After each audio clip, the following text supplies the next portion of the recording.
report that came down in the wee hours of the morning, mulling the next move in La La Land with the Trojans, sticking a sword in Lane Kiffin.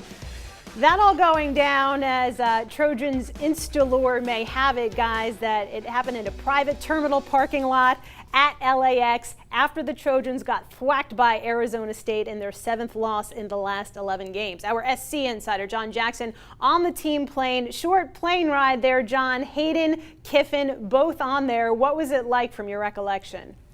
Well, you know, the funny thing about it is I had no clue what was going on, and I don't think anybody else outside of Pat Hayden and probably some of the guys that are close to him had that idea. When he got on the plane, it was a normal atmosphere. They're obviously dejected after a loss, and this was, of course, a big loss. But I don't think that anybody saw a firing coming that night. Now, I saw Pat as I was able to exit through that same terminal that they talk about. Lane Kiffin was obviously behind me. But I think that all the staff and the doctors and all those type of people were in their cars and gone prior to this conversation happening at LAX in that terminal. Well, John, Pat Hayden's decision to let Kiffin go was made during the ASU game after talking with a couple of his advisors. Here's what he had to say at yesterday's press conference. But at the end of the day, it just became a gut feeling that we weren't making the progress that I felt we needed to make, that I thought we should be making, and some of the inconsistency we found in our team. So, as I said, it's never the perfect time to do these things, but I thought it was the right time, and that's my job. Let's spin this forward, John. USC does have a bye week before they get Arizona. Ed Orgeron, their assistant head coach, is going to be taking over. Do you see him making any changes?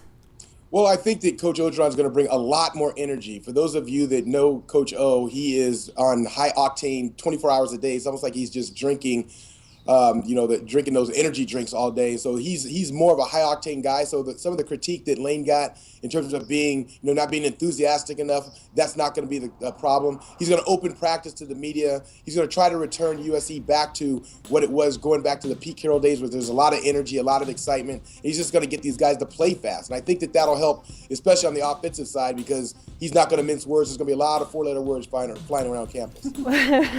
Well, you mentioned the Carroll regime. And this is Orgeron's second time around. He was the recruiting coordinator when he was with Hackett, when he was with Carroll, and again now with Lane Kiffin. So as they bring on a new head coach, do you see Coach O staying in some sort of capacity in the new administration?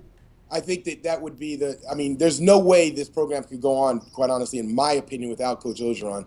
The one thing that you see when they have these firings, you always see that some coaches will stay over from the previous staff to help the transition, especially through recruiting. And for USC, the recruiting part is the most critical part for any head coach that's going to take over, because you cannot salvage or forfeit a recruiting class and not get the top players that they're used to getting, especially with the scholarship limitation. So I think that Orgeron stays in some kind of capacity. He's a very good coach. He's one of the top recruiters in the country, no question, and you can see that by his resume. So I think that he definitely stays on in some capacity. I would expect at least, at minimum, as a defensive line coach and recruiting coordinator in years to come. Well, it seems it's foregone conclusion that he's not really going to get an opportunity at the head job. But there's been a lot of speculation that Pat Hayden wouldn't pull the plug mid-season if he didn't firmly have a replacement in mind. What are your thoughts on that?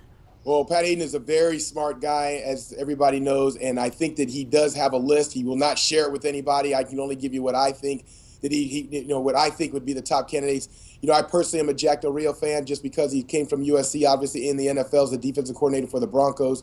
He would be a great hire. I think that Ken Wisenhunt would be a name that a lot of people might not be talking about as of right now, but what he's been able to do when he was at the Cardinals, he has the pro football experience. Of course, now he's down in San Diego doing great things with Philip Rivers. He's turned him around and made him a quarterback once again where everybody's ready to shoot him. So, the Wisenhunt would be a good alternative. But I think that the big elephant in the room is Kevin Sumlin, the head coach from Texas A&M. That's the guy that I think that's on the hot list for everybody. Of course, NFL teams he'll soon be on their hot list as well. He would be a great get. And hopefully, if you can lure him out of the SEC, he doesn't have to play against Alabama, LSU, and all those teams. So I think he probably find it a little bit easier going against Arizona State. Good stuff, John Jackson. Thanks so much for the insight.